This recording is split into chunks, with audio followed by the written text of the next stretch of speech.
is it exam period at this time? So I'm more appreciative of the fact that you've taken some time off to come together. Sometimes when we have a lot of work to do, this may be a good topic to think about, right? Because what you will face in MUS if you're studying is going to be mirrored by what you will face in the outside world as well. There's no end to the challenges that you're going to face as long as you're here. So a topic that was given to me, and I think it's a very important topic for us to speak about, is actually what does the Bhagavad Gita, which we all know as a very important scripture, and a scripture that has been well researched, well studied, well acknowledged, not just by followers of the Gita, but I think universally. What does the Gita have to say about the mind? And what perspectives does the Gita offer, which may be very helpful? Personally, I have found whenever I have had challenges of my mind, I have found that the wisdom given by the Gita is very wonderful. I have also found it to be eminently practical. And why is it practical? Because I find that some of the concepts that the Gita shares on the Bhagavad Gita, on the mind, is something that I find many of us can relate to. And we don't have to be of a particular denomination, we don't even have to have a particular belief, but the rationale of it itself is very powerful, right? So I have shared these topics of the mind from the Gita, even with very secular groups, right? Without any reference, for example, to the concept of divinity in the Gita. And even then, they have found it to be very compelling. They have found it to be something that they find, if they can put into practice, actually very useful. So I wanted to share this with you, and I thought, it would be something that we can look at. One very important thing that comes up from the Gita is the idea of what is the nature of the mind. So Krishna in the Gita says that the mind actually is restless, the mind is turbulent, and it is obstinate. Obstinate, I think you know what it means. It means it's very stubborn, right? I don't know how many of you consider yourselves to be stubborn, but when you deal with someone who is stubborn, it can be mind-boggling, right? It's like hitting a hard wall. It can be very difficult. Restless, I think you understand that also. You can relate to that. If I continue too long speaking to you, your mind can get restless. You will get restless first, but actually the source of your restlessness is actually the mind. And besides being restless, the mind can also be very turbulent. Have you been in situations where you have become very emotionally upset about something, or your mind processes a very disturbing piece of news, and then your world goes upside down? The turbulence actually comes from the mind, actually. And so, Krishna is being told by Arjuna in this verse that Krishna, I'm telling you that the mind is restless, it's turbulent, it's obstinate, and most of all, it's very strong. It's very strong. Sometimes I've always asked myself this question: who is controlling who? Am I controlling the mind, or sometimes does the mind control me? Sometimes that leads us to the other question: who exactly is the mind? And is the mind myself? When we say our mind is very disturbed, right? Are we really succumbing to the mind, or are we really thinking that we are the mind? So the mind is very strong. It must have taken it. I think it takes a lot for all of us to be able to control ourselves at points of life when we want to say something else and we don't, and we realize just how strong our mind is actually. And therefore, Arjuna says, if you want to actually subdue the mind, it's more difficult than controlling the wind. And I think it's a very powerful statement, because it's not easy to control the wind, and therefore it's not easy to control the mind. So this is a good starting point, right? Arjuna doesn't tell Krishna that the mind is wonderful, Krishna. I'm very happy with it. So there wouldn't be a Bhagavad Gita, frankly, if there wasn't a problem with the mind. The problem is the mind. So all this is why you may ask, why is Arjuna complaining to Krishna about the mind? Because many verses before this, Krishna was telling Arjuna that, Arjuna, all you have to do is sit down like a yogi and control your mind. Be peaceful, concentrate your mind on something, and you will concentrate your mind, and you will be able to direct the flow of your energy in your body. In other words, Krishna was describing yoga, and he was saying how by yoga you can control the mind. We're not talking about the physical aspect of yoga that we normally talk about. We're talking about meditation, right? But then after all that Krishna said, and he spent a lot of time in the 6th chapter speaking about it, Arjuna then turns around and says, I disagree with you. Because my experience is, it's very difficult to sit still for even a moment. And it's very hard, what to speak of sitting still, to meditate for more than 10 minutes, 15 minutes in peaceful surroundings. And even if the surrounding is peaceful, the meditation may not be peaceful. So Arjuna brings up very valid points. And then he says, I don't think this is going to work. I don't think the yoga you have described, Krishna, is going to be practical. And I think that for me is one of the amazing things about the Gita.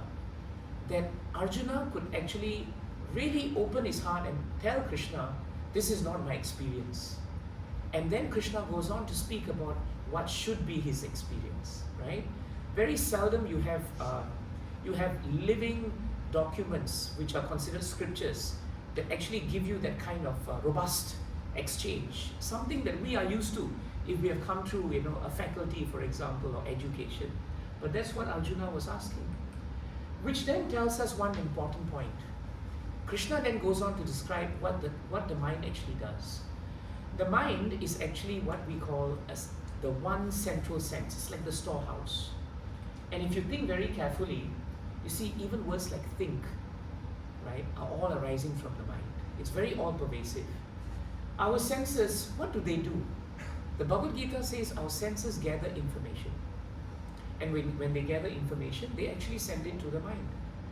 So if your eye sees something beautiful, you relay it to the mind. If you smell something very nice, you relay it to the mind. And vice versa. When the mind receives that, the mind then sorts out the information. And you will realize that the mind sorts out all your information into basically two large categories. Either you will become agreeable to the smell, or you will become disagreeable to the smell. Either you'll be agreeable to what you see or what you hear, or you'll not be so agreeable to it. In other words, two things happen whenever the mind comes into picture. One, you will be able to either accept something or you will reject it. And that's what we often do. Sometimes we're not even aware of it. How many of us here, right, by the end of this exercise, you will realize that by the end of this time, you will either do one of three things. You will either accept what has been stated, you will reject what has been stated, you'll accept some, you reject some, that's the other option, or you may think, let me think a bit more. And when you think a bit more, it's actually also about eventually either accepting or rejecting. But it's just a delayed effect. Just a delayed effect. If you look at the world around us, how we transact with each other, we are always doing this. We either accept something or we reject something. Generally, we accept something. Why? What is the primary reason you think you will accept something? It must give you something, right? What does it give you when you accept something? What is your basis of acceptance? Anyone? Sorry? Pleasure, happiness. Generally, you realize we are all wired in such a way, we only accept something if we think it's going to be positive for us, or it's going to be useful, or even better, it's going to make us happy, right? Or it's going to give us pleasure. Otherwise, why in the world would we want to accept it? That's what we're asking ourselves. We will reject it. So actually, our senses are doing that. And the reason why it does that is, Bhagavad Gita says, the mind thinks that this world is a world of enjoyment. And we're looking for it. I don't think anyone came here today looking for sadness. I think if you did, I'd have to have a long talk with you. But apart from that, you probably came here searching, curious, but you're looking for something. And generally something more accepting, something more positive. That's what you actually want. But that's where we always have problems. Because the Gita actually tells us that the nature of the world is not the kind of world which constantly gives you pleasure. You've lived long enough to know that now. The Gita tells us that this world has two things running for it, two conditions, two kinds of nature. One is, it's known in Sanskrit as Dukhalayam. Dukh means sadness, Alayam is a place, Dukhalayam is a place of sadness. If you say, I'm not sad very often, then the Gita says, you may not be sad, but you definitely at some point experience things like anxiety. And anxiety is the cousin to misery and sadness actually, right? It's a precursor to what happens normally. Now, the world is not an easy place to live in. That's what the Gita tells us. The Gita also tells us that the world is a temporary place, which means nothing will last forever. And if nothing lasts forever, well, it depends on how you see it. Some people are very happy when some things don't last forever, isn't it? The good news is even this talk must end. Nothing lasts forever. The good news is your miseries also at some point, you will have a little bit of a respite. But the other point of it is, whatever that you have that is good also will not naturally last forever. It goes through cycles and stages. When you were young, happiness was defined in a certain way, right? As you grow older, you find that you're seeking for happiness in other things. The things that were simpler have now become, unfortunately or fortunately, more sophisticated or even complicated.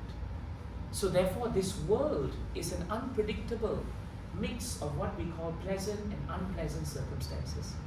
And very often, we can't control them. We want to, but we can't. Because so much of our happiness is not just based on what we are. It's really based on the way we interact with each other. It's really based on the way people come into our lives and people walk out of our lives. Have you been in situations where your life was going perfectly fine until somebody walked into your life and there it went? And you wonder what in the world happened, right? It happens. I don't know, I may have told you all, a part of my practice, I do a lot of corporate work, right? So I have companies who are doing very well, then suddenly they want to merge with another company for profits.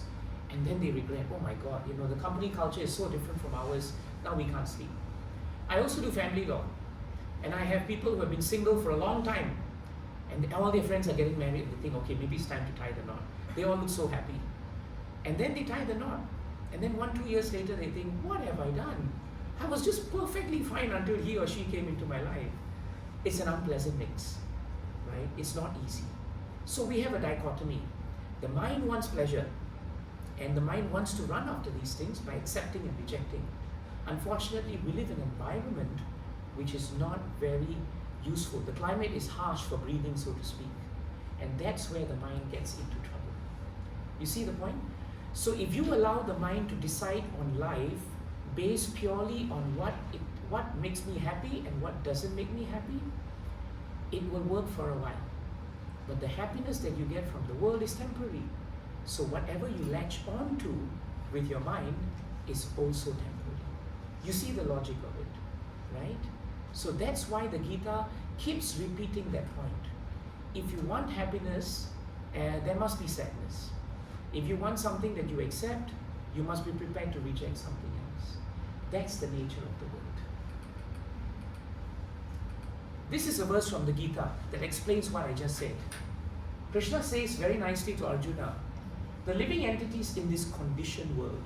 We call this world conditioned because if you think about it, we are all conditioned. We're all conditioned by the way we live, our backgrounds, right, our history, and our conditioning is very different from each other. But one thing is similar. We are all part of a higher being, a higher force. Krishna says you're all part of me, right? So if we are all children, then there is a Supreme Father. And Krishna then says that because we are conditioned to live in the way the mind thinks, accept, reject, then what happens is we struggle very hard with our senses. And that also includes the mind. You know, today mental health is becoming such an issue because it's a genuine problem. It's a genuine problem.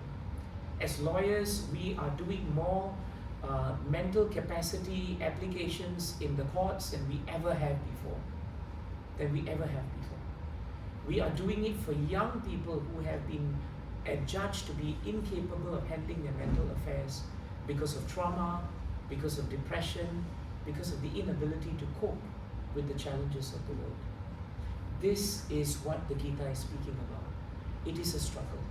It is a real struggle. And therefore, the reason why we struggle is because we are creatures of desires and habits. And when we have desires and habits, there's no end to desires. And there's no end to the habits that we cultivate. Bhagavad Gita also says the problem with the mind is that whatever the mind contemplates or thinks about long enough, the senses will move with it. Have you heard of this phrase, thinking, feeling, and willing? You realize that most of us work that way. We think long enough about something, we start feeling for it. We feel long enough for it, we'll start willing ourselves to do something. Simple exercise. You stay at home and just think about a movie you want to watch. Keep thinking about it long enough, you start feeling like, hey, I feel like I need to watch it. You have just moved from thinking to feeling. And then before you know it, you've just got yourself into the theater, bought the ticket, and you're sitting there. Think about what you did today. Most of you would have thought about today's program. You thought long enough to decide, okay, I feel that maybe I should come. I feel I should come. Sometimes you say, I think I should come. But the thinking gets embedded into a feeling. And that's when it becomes stronger. And then you will yourself to come. Otherwise, why would you be here? Finding this place was difficult enough for me, okay? I mean, I've been in NUS, but this feels like a different place. If I didn't know anything, I would think this whole area looks haunted. But yeah, but it's really one end of the world, So why would you be here? Thinking, feeling, and willing, right? So the mind has that capacity to drive. It's very powerful, it can drive. And when it drives, believe me, your senses move with it. Your senses will move with it. And when your senses move, you move with the senses. That's why it's thinking, feeling, and willing. In the scriptures, there's a very nice story. There were two boys. They were in what we call the brahmachari ashram. It's the celibate ashram where they have vowed, that they will never get married. They wear saffron clothes. So they were in an ashram where there was a spiritual master, and every day they had to do menial tasks. So one day they went out and got wood, and they had to cross a river. And as they were coming back, they saw a girl about their age, and she was sitting by the side of the river. Now, when they were crossing the river was actually at low tide, so they walked across. But as they were coming back, it had risen, and the girl was sitting there and she was crying. One of the boys went up to her and said, "What's wrong? What has happened?" And she said that, "I am in difficulty because I can't swim, and I need to get back home, and it's getting late, and I don't know what to do." So this boy immediately said, "I'll carry you across the river." The other boy said, "Don't forget our vows. We are not supposed to have anything to do with the opposite gender, right? We're supposed to be celibates. You want to carry her? That's like crossing lines upon lines upon lines. Don't carry her." And the other boy said, "Look, she's in difficulty. We need to help her, right? That's the more important consideration." So he carried her, and he put her down, and they both started walking back to the village to see their spiritual master. All the way, the other boy kept saying, "You shouldn't have carried her. I'm going to tell master, you should not have carried her. This is not right for you. This will disturb you." And then they presented themselves before the master. The master said, "How was your day?" And immediately this boy complained, "I have something to complain. My dear friend, decided to break the vows today, and he carried a girl across the river. So that's not correct." So the master kept quiet for a while. And then he told the boy who carried the girl, he said, "You carried the girl from one end of the river to the other end, and you put her down. And you came back to the cottage." Then he turned to the other boy, and he said, "You carried the girl from the river all the way back here, and you haven't put her down. She's still with you, because the mind is carrying her, you see. It's not the body that's carrying her, it's the mind." So this is the power of the mind. We could appear externally to drop something, but only we know inside what we are carrying with us. And sometimes that weight that we carry is what burdens us so much. And because we are incapable of controlling and mastering the mind controls the load that we carry. And we're in a very difficult position. All of us at some point have met with this challenge. If you have not, good for you, right? You're in a good space. But if you have, welcome to the most natural thing that the mind does, because that's exactly what it does. The mind carries desires and thoughts everywhere, and we follow it dutifully without telling the mind, stop it. And even if you tell the mind to stop it, if your mind is strong enough, your mind will give you reasonable arguments. Why should I stop? What's wrong with it? There's nothing wrong with it. One more, just one more, just one more. You felt it. Whether it's food, right? A little bit more, that's okay. You know, I'm tipping the scale, but tomorrow I'm going to start my diet. It's all going to happen tomorrow, but tomorrow never comes. The mind is very powerful. There's another story that's interesting. You all know this very famous sage, Narada, right? Narada's a very famous sage. He's a great devotee of Krishna. One day, Narada was passing by a cemetery and he saw a beggar. The beggar came up to him and said, Narada, I have no food, nothing. You have so much good connections with so many people, especially Krishna. Can you just, try and help me here and get me something? So Narada said, all right, I can help you, but let's do one thing. You take your begging bowl, right? I'll give you a note, and you go and see the Devata who's in charge of wealth. His name is Kuber. Go and see him. So much money he has, I'm sure he can give you something. So the beggar got a recommendation letter and went to see Kuber with his begging bowl. Kuber looks at him and says, oh, okay, fine, you've been recommended by Narada, sit here, give me whatever you want to use, I'll take that and I'll fill it up and give it back to you, fine. So he gives it to his assistants and they all go inside, and Kuber is making small talk with the beggar, except that it's taking a long time. And Kuber knows my treasury is so rich, it won't take half a second to fill up this little begging bowl.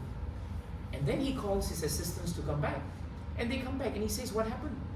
And they say that we have been trying to fill up this begging bowl, and every time we think we're filled up, there's still space for more. It's just mind-boggling, right? We don't know why it's happening. Now Kuber takes the begging bowl and says, where did you get this begging bowl from? It doesn't look like a begging bowl. And he turns it around. And then he realizes this is not a begging bowl. It's actually the dome of a skull at the top, our skull. If you turn it around, it became a bowl. So he asked the beggar, where did you get this from? He said, I was in the cemetery and people are burning corpses. I picked up the end of a skull and I turned it around. It's become the begging bowl.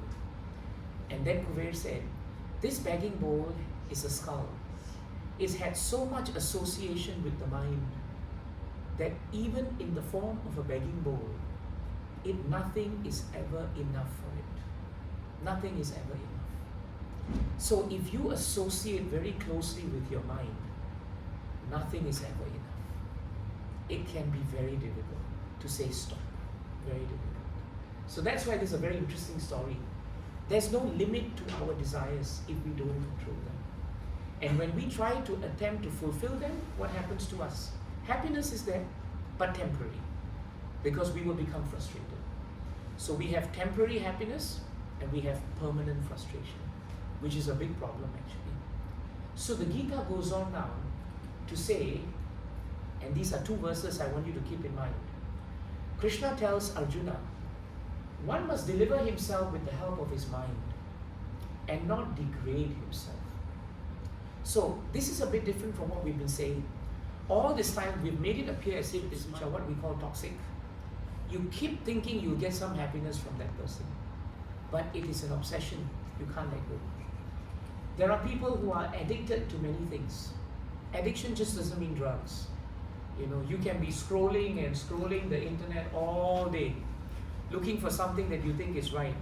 But actually what the mind wants you to do is keep scrolling. And even if you find something, the mind tells you, keep scrolling, it's all right. And in the end, what happens is, instead of surfing the net, you end up suffering on the net actually. You have been in situations where you're just looking at it, 2-3 hours have passed, or a lot longer time has passed, but you can't get yourself out of it. So addiction is a product of an uncontrolled mind. It's not something very far away.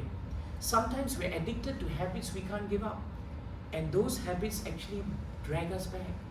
The last minute working habit. Isn't that a very powerful habit? How many of you are last minute workers? I'll put on my hand first. After 40 years of life, now I'm 53, but after 40 40 studying and then working years of life, right?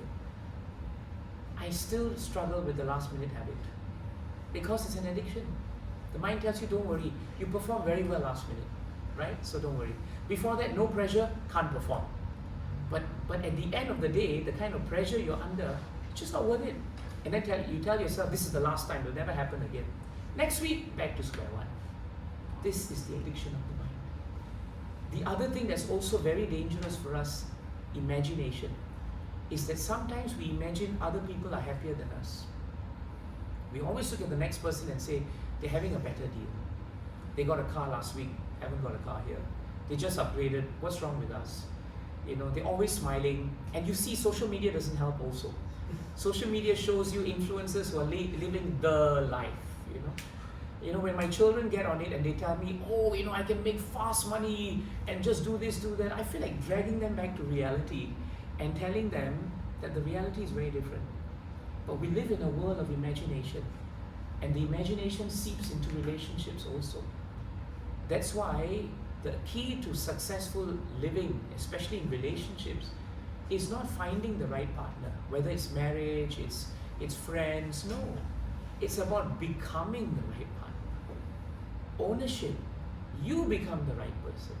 Why wait for others to change? Others can never change because you're not in control of them. But you have the chance to use the mind to equip yourself, to be independent of reliance on others. Because that's what the mind does. It imagines I will get something from you. I'm looking at all of you and I want validation. So I want you all to keep shaking your head, yes, yes, yes, when I'm speaking, then I'm happier. I don't want you to frown at me. I get disturbed. You see, that's the result of the mind. You know, there was a man, he had a wife and he had a mother. He was staying with his wife, but he loved his mother very much. And the mother would hardly cook for him, but the wife was taking good care of him.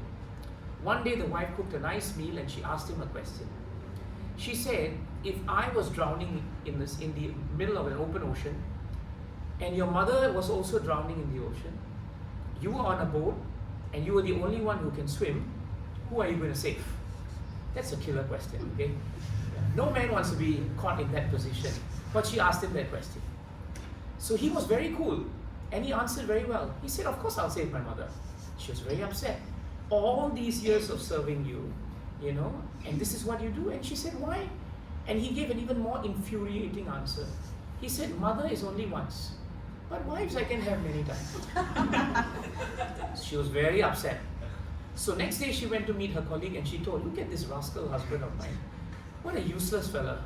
You know, I shouldn't be cooking, I should be throwing things at him from the kitchen. That's what I should be doing. And she said, she turned to her colleague and said, if you were asked this question, what would you do? What would you do? And she gave a very good answer. She said, if I was actually left swimming, I mean, if I was in the water and mother-in-law was in the water and both of us can't swim and my husband has to save, what would be the solution to that situation? She said, very simple. Just learn how to swim. Learn how to swim. Because if you learned how to swim in the first place, you don't need saving. You don't need to wait for imagined pleasures to come and save you. You don't need to look to the nature of the world to try and save you when the world itself is a difficult place. Your happiness is internal.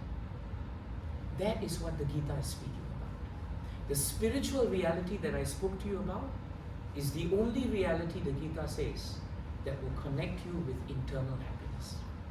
That will give you a sense where I can sit on my own, surrounded by turbulence, but know that I'm in my own space and I can still find some peace. It's a very important point that the Gita tells us. Because the Gita tells us distress is an undeniable fact of life. But the mind imagines that we are always happy, no, that others are always happy and we are not. So these fantasies that we have that other people are always doing well doesn't really help us. Actually, it kills us. And one more function of the mind neglects opportunities. Opportunities. And what is this opportunity we talk about? In difficult times. There's a negative connotation also, right? It gives you pleasures when others are invisible. It does.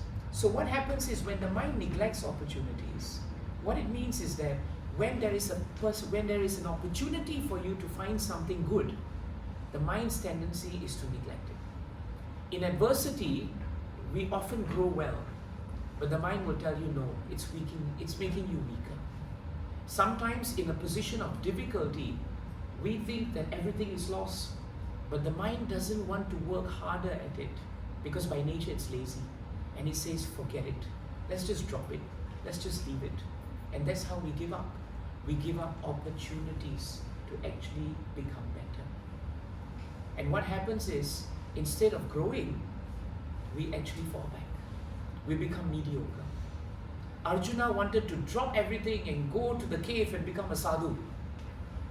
But his glory was in being a warrior. That was his glory. And that was his duty. His job scope was that. Supposing my job scope is to sweep the floor, but I want to become a director of a movie. That's not being in touch with reality at the moment. But if I find satisfaction, right, that I am doing something and I find that I give credibility to the work I do, I will be a professional. Have you been to countries like Australia and New Zealand? If you go there and you meet the mechanics and the blue-collar workers, when they come in and do work in your house, right, you feel like you're talking to a doctor. That's how you feel. Hey, wait a minute, this man sounds like a professional. Because he will tell you why the pipe has gone wrong, what's the problem with it, this is what I'm going to do. He does it because he finds his work satisfying, and he's found an opportunity to find happiness in what he does. But the problem sometimes in a Singapore context is that a blue-collar worker, or the idea, the perception is, you need to be white-collar, then you're sophisticated. And very often in our society, because I'm born in Singapore, I can tell you that, then what happens in our society is people grew up with the perception that if you're blue-collar as a worker, nothing much, no opportunities for you, you won't grow. So you see, you will never put your heart into doing something. You will produce what we call mediocre work. That's why the Gita is so important. It doesn't matter what you're doing, it matters how you do it. That is the key. And the last point to share with you today, I've explained this, I'll come to this little while, is to deny reality. Sometimes the mind doesn't realize that the most undeniable thing in the world is that death will come to all of us. The Gita speaks about death, and the Gita says nothing is permanent and everything must end. But the mind never allows you to behave in such a way that you are aware that mortality is always there. Now some people say, now that's a negative thought. But the Gita says it's not negative. Because if you know that time is not with you, and if you know that death will come, because it will come, find me someone who hasn't met death, then you will realize that whatever you do now is precious. Precious. And whatever relationships you have is important. And how you use your time and how you use your mind is very important. This is how you combine opportunities with reality. The reality that actually time is of the essence. How would we want to use our time? And that makes life very fulfilling. So sometimes people think, oh, I'm very, very aware of my mortality. That is something that's very negative. From the Gita perspective and the Gita wisdom, it's not. It's actually very powerful and it is empowering. That's what it is, right? I have so much more to speak on, but I don't want your minds to go elsewhere. So long it has been with us, but I wanted to share these 4 points of mind: M, I, N, and D. Now, what does the Gita offer as the solution to this?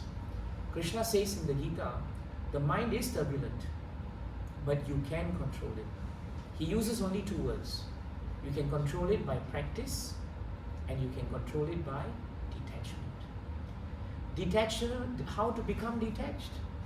By remembering that the reality of life is that things will leave you, even if you don't leave it. And that death is always coming, and therefore make use of life and don't take it for granted. That is how we practice detachment. Detachment doesn't mean irresponsibility. It means knowing knowing things for what they are. That's what it means. And How do we practice? We simply practice. And what is the best practice to control the mind? By chanting the names of God. And why? Because the names of God are spiritual reality, the third dimension of the Gita. And when you touch something which is spiritual, a bit of spiritual will stay with you. It's the power of influence, isn't it? In the company of drunkards, eventually you will drink. In the company of saintly persons, eventually you will become saintly. Association can make or break you. So associate your mind with positivity and associate your mind with spiritual reality. That's what the Gita is saying. So Arjuna was told by Krishna, don't fight because of the physical reality, nor the mental reality. Fight because of the spiritual reality. You have to fight this war because otherwise evil in this world will overcome good. We need to check this progress. Therefore do it. But don't do it because you want to do it for a personal reason. Do it because there's a higher cause. And Arjuna became very peaceful and he became a great warrior. Simple story, but very deep in understanding it. Okay, that's all from my side. Any thoughts? Any objections? Any sharing? I'll be happy to hear you.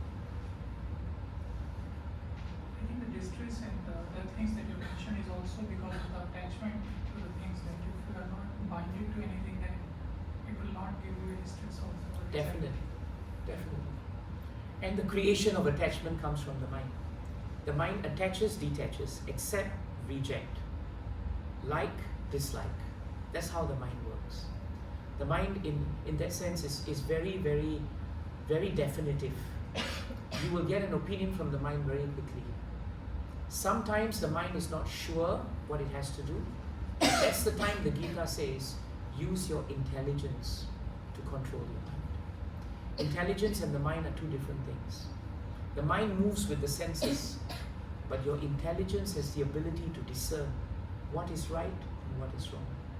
But if your mind is not strong, your intelligence can be misused. Have you been in situations where you have used your super IQ to make really bad decisions because your mind was driving you? It's happened. It's happened. Which is why we still need the spiritual reality. That's why we sing. That's why we chant. That's why we do mantra chanting. That's why we meditate. These things may look very airy-fairy, but they bring the mind under control.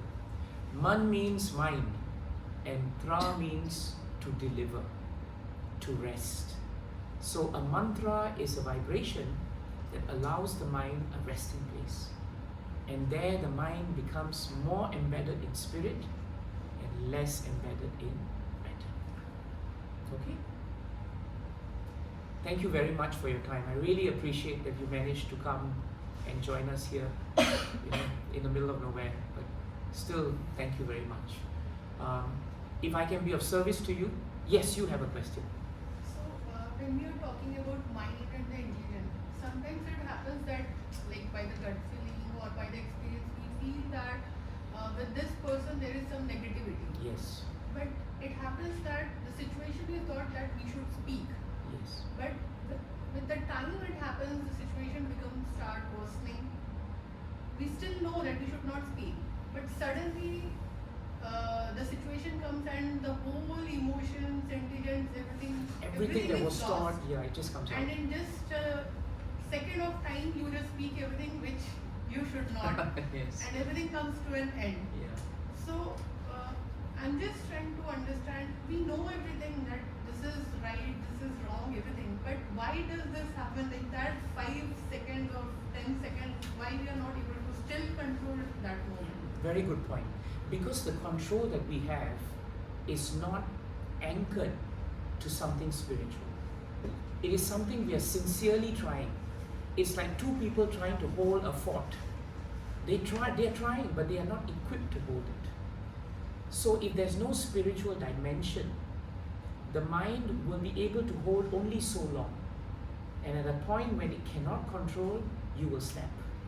And then everything is just, overflooded. But the yogi in the Gita is able to control the senses because the senses are attached to spiritual practice. Which is why if you're performing spiritual practice like yoga, as the Gita speaks about, chanting, prayers, reading the scriptures regularly, meeting and spending time with people who are like-minded, your capacity to withstand that flood is going to be longer and longer, and eventually it will not be so pressurizing for you. That is our experience. It really works actually. But you brought up a very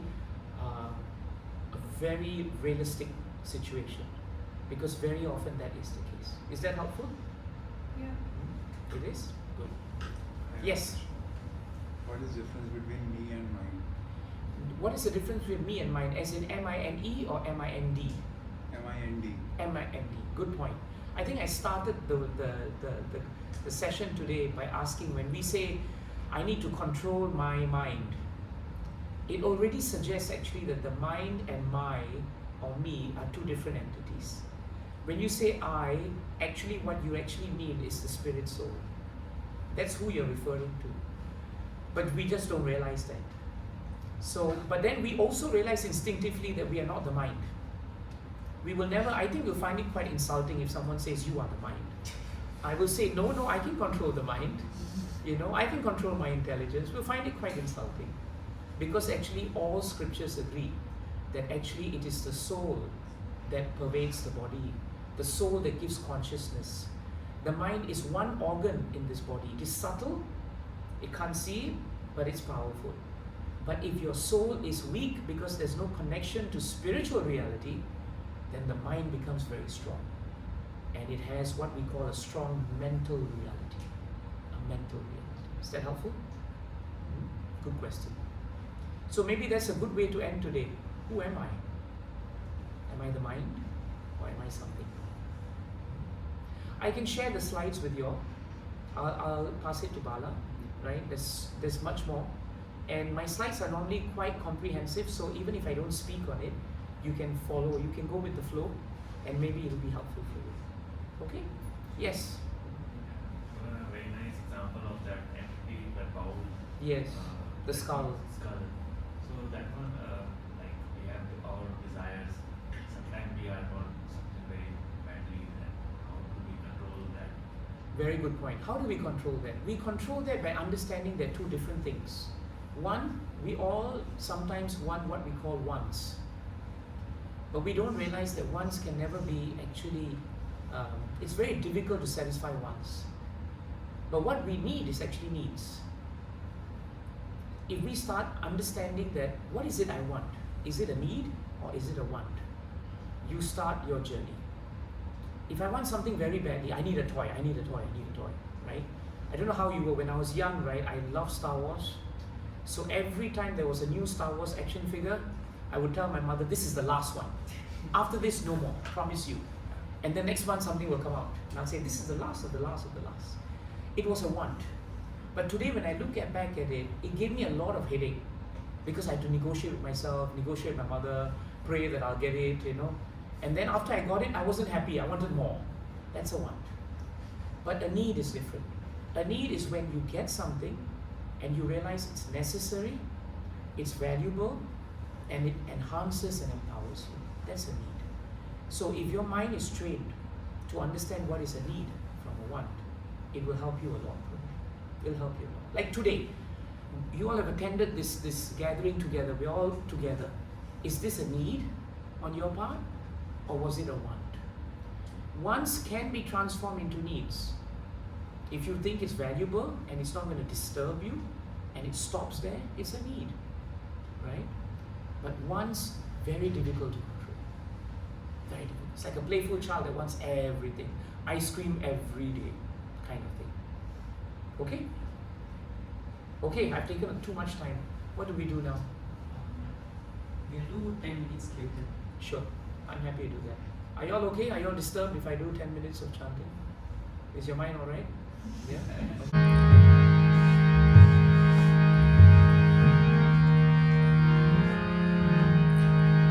Hare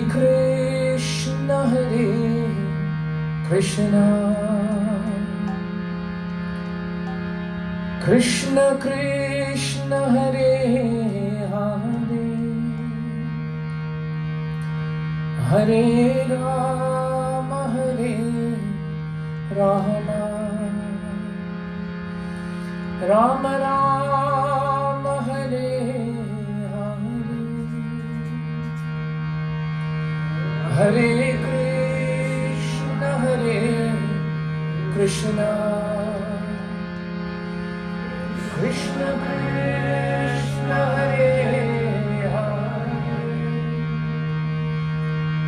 Hare Rama Rama, Rama Rama Hare Hare, Hare Krishna Krishna Krishna Krishna Hare Hare,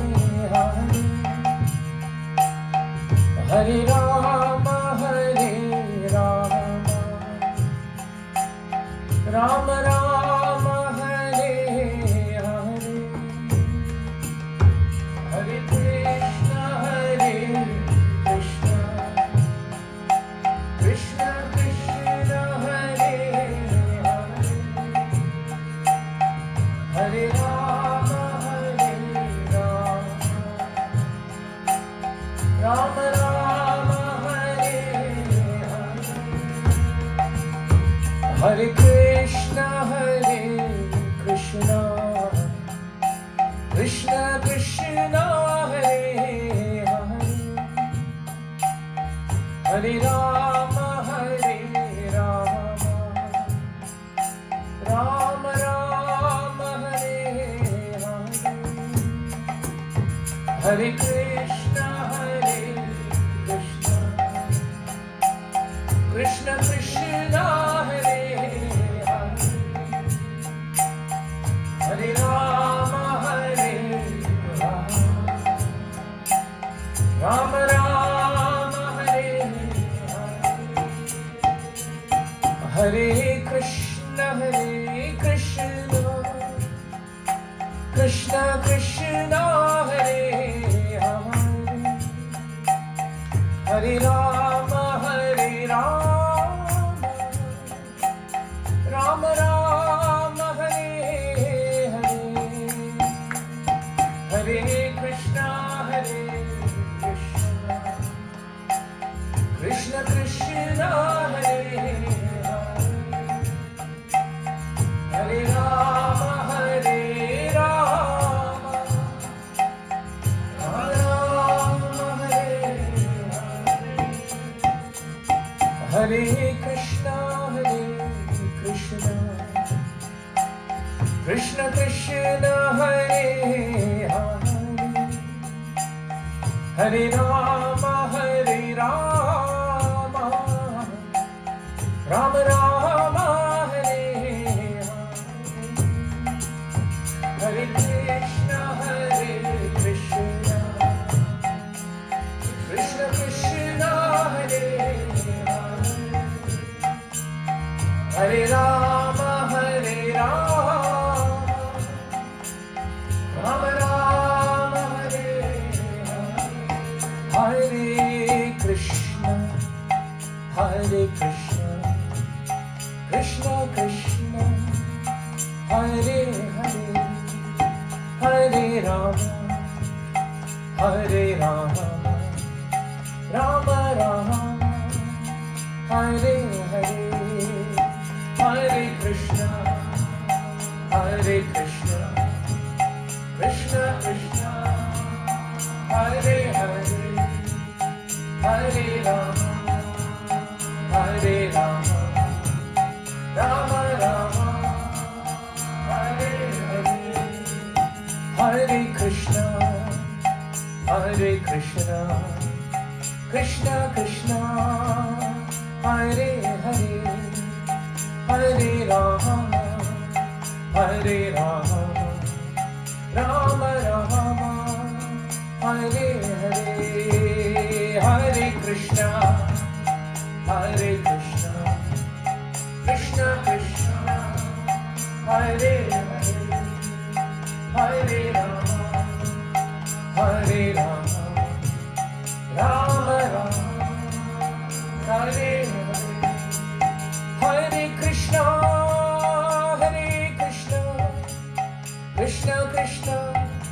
Hare Hare, Hare Rama, Hare Rama, Rama Rama, Hare Hare, Hare Krishna, Hare Krishna, Krishna Krishna, Hare Hare, Hare Rama, Hare Rama, Rama Rama, Hare Hare, Hare Krishna, Krishna Krishna, Hare Hare, Hare Rama, Rama Rama, Hare Hare, Hare Krishna, Krishna Krishna, Hare Hare, Hare Rama, Rama Rama, Hare Hare, Hare Krishna, Krishna Krishna Krishna, Hare Hare, Hare Rama, Rama Rama, Hare Hare, Hare Krishna,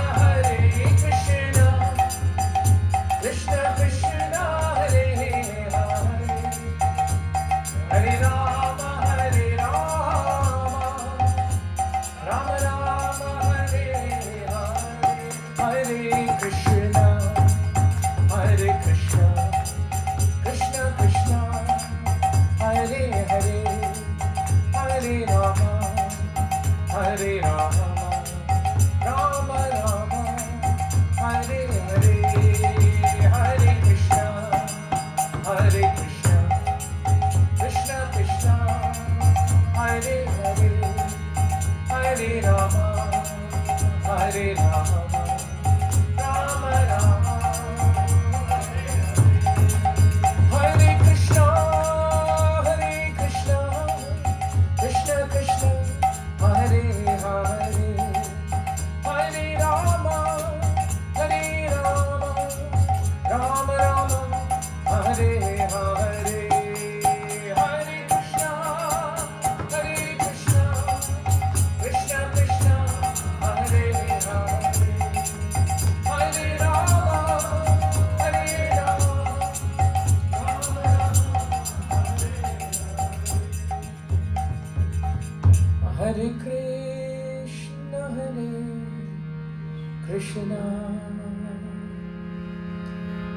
Krishna Krishna Krishna, Hare Hare, Hare Rama, Rama Rama Rama,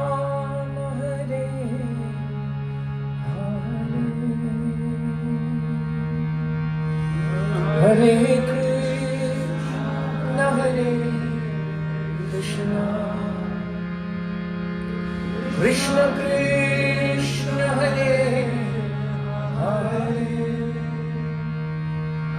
Hare Rama, Rama Rama Rama, Hare Hare.